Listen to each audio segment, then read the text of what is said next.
Hello Pisces, Sun, Moon, Rising and Venus signs. Kamusta kayo? Sana po nasa mabuti kayong kalagayan. Welcome back po sa Star Tarot. Kung bago kayo dito, welcome din kayo. Thank you for your support. I truly appreciate it. God bless you all. Pisces, po na mensahe ninyo for today is all is in perfect timing. This is it. It's time to take action now. I will be here to help you every step of the way. Ayan. So, kung ano man ito, no? Kung ano man ito na siguro gusto ninyong gawin na or maaaring plano ninyo ito na gusto ninyong i-roll out at baka ito na yung tamang panahon. Mararamdaman naman ninyo ito, Pisces, if the right timing has come. No? Kasi kung ano man ito, no, na perfect timing sinasabi sa iyo ni Archangel Michael, alam ninyo ito. No? If this message resonates with you, alam ninyo kung ano to. Kasi maaring plano ninyo yan na matagal na ninyong gustong i-roll out, pero alam ninyo na hindi pa tama ang panahon kasi baka laging nabubulilyaso, baka laging merong blockage, laging merong pagsubok na dumadating. So, signal yon na hindi pa tama ang panahon para dyan, diba? Pero ngayon, all is in perfect timing na. Kaya figure out ninyo na ito na din ang talaga ang tamang panahon para kunyari, i-roll out ko yung plano ko. Kasi makikita mo na all the conditions around that plan or around you is perfect na kasi things are going to fall into its right places na. You know, makikita mo na may oportunidad na para pagsimulan mo yon, makikita mo na or mararamdaman mo na magaan ang inyong pakiramdam, no? At parang mararamdaman mong may push kayo na sige na, i-roll out mo na to, no? So, kailangan na makinig kayo sa inyong intuition para malaman ninyo, no? Yung mensaheng ito ng universe para sa iyo. So, what else we have? Don't give up on love, okay? A relationship you cherish can be healed. Allow me to clear the way for forgiveness so that love can thrive again. Ayan. So, probably, meron ditong love relationship na baka nagkakaroon ng gulo, nagkakaroon ng tampuhan, nagkakaroon ng hindi pagkakaintindihan. So, sabi ni Archangel Michael, allow me, no? Allow me, payagan mo ako na i-clear ko yung yung way, no, between the two of you, kung sino man itong karelasyon mo, para magkaroon na kayo ng kapatawaran, no, para magkaroon kayo ng pagbabate at pagkakaayos. Kaya wag mong sukuan, no, ang inyong relasyon. So if this message resonates with you, alam mo na this is pertaining to your relationship. Okay?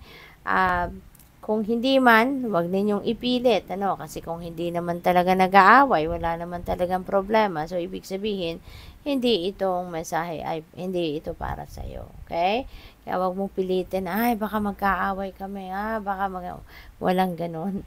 No? Kasi ito, parang nangyayari na ito, no? For some of you, nangyayari na, no, na nag-away na, nagkaroon na ng hindi pagkakaintindihan. Kaya kung hindi pa nangyayari yan, na nag-aaway or wag niyong ipilit ito, no? Kasi mas lalo lang ninyo tuloy maa-attract yung pag-aaway kung yan ay ipipilit ninyo.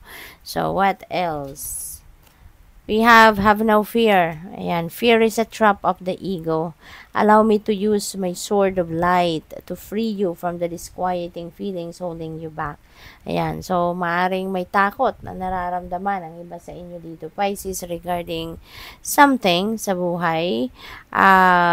Kaya ito, sabi ni Archangel Michael, allow me, no? Payagan mo siya na gamitin niya yung kanyang sword of light para mapalaya ka, no, dito sa nagpapagulo sa iyong isipan, no, para mapalaya ka dito sa takot na nararamdaman ninyo. Kasi kung matatakot kayo, 'di ba? Kung patuloy kayong matatakot, patuloy din kayo na may stuck sa kung nasaan kayo sa ngayon. You will be stuck for being stagnant. 'Diba? Kasi yung takot, yun ang nagpipigil sa atin. Yan ang nagpi-prevent sa atin para mag-take action tayo. Yan ang nagpipigil sa atin para pigilan tayo sa pag-move forward sa buhay, pag-move on sa buhay. So, walang magiging progress, walang magiging development, walang magiging pag-asenso, no? Na magaganap if we are going to allow that fear ang mamayani, 'di ba, sa puso natin. We have, this is a blessing in disguise. Be patient and have faith that your angels have this situation under control. What will come is far better than you dared to dream. Ayan. So, maging, ano daw kayo, maging patient at magtiwala lang kayo, no? Na yung mga angels din ninyo, yung mga guardian angels ninyo, nandiyan dyan and have the situation under control. Kasi maaring may mga sitwasyon dito na alam mo yun, hindi masyadong kagandahan ang mga pangyayari, may mga sitwasyon siguro na, alam mo yun, baka may mga kaguluhan, ano, kaya wag kayong mag-alala. Okay? Your angels have the situation under control. At kung ano ang mas magandang pangyayari, kung ano ang mas mabuting pangyayari, ayan ang ibibigay sa inyo. Yun ang mangyayari, no? Sa buhay ninyo. Kaya huwag kayong mag-alala. Tignan natin kung ano pa ang kaganapan.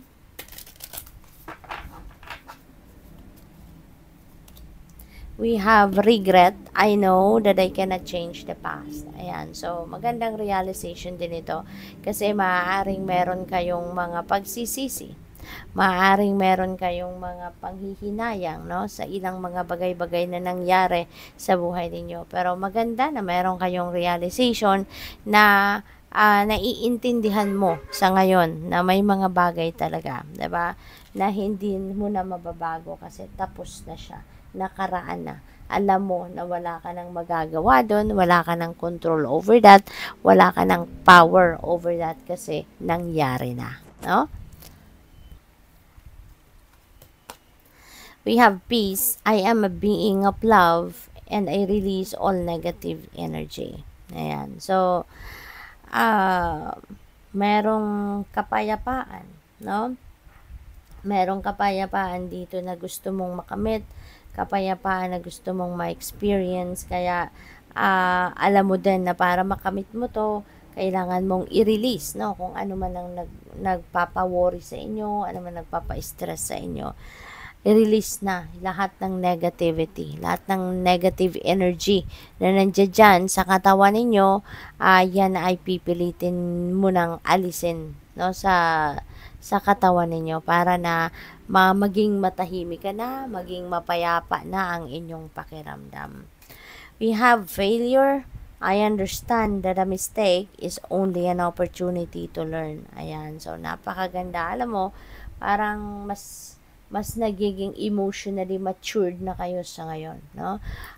Maybe talaga marami na kayong wisdom, no, na napulot sa mga nakaraan ninyong mga experiences sa buhay. Kaya marami na kayong alam, marami na kayong natutunan sa ngayon, ano, at nag-mature na din talaga kayo.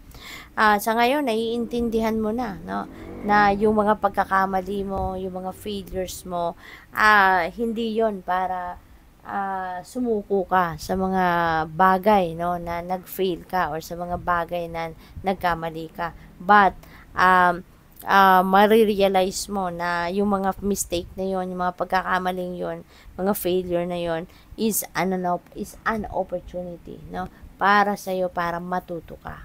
Diba? So, napakagandang realization yan. At kung nag-fail ka man, no, you have another chance para magsimula kayong muli, no? Meron kang chance na to start over. Kasi, totoo, yung mga failures na yan, yung mga pagkakamali natin na nagagawa natin in the past, yun ang ano natin yun ang nagpupush or yun ang magpupush din sa atin para mas ayusin natin ang mga susunod pa natin gagawin. Mas ayusin natin ang buhay natin, mas galingan pa natin ang mga gagawin natin sa mga susunod nating mga ventures, sa sunod nating mga endeavors, yung mga ganon, diba? Kaya yung failure na yan, yung mga mistakes na yan, ano, normal lang yan na mga pangyayari sa buhay natin.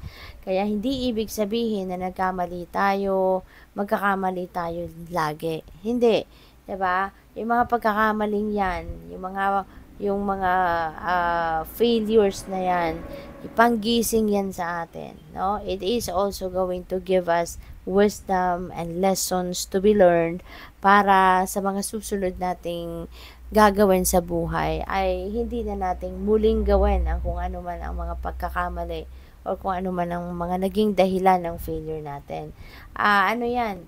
Kumbaga, yan ang magiging ano natin, motivation natin, or yan ang magiging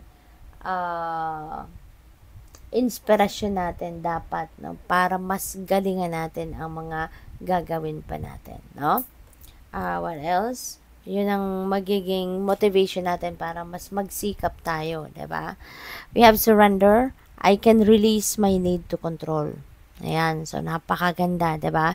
Kasi instead na magpipilit kayo, instead na ipagsisiksikan ninyo kung ano ang gusto ninyong maging outcome sa mga ginagawa ninyo, instead of doing that, you are going to surrender instead, no?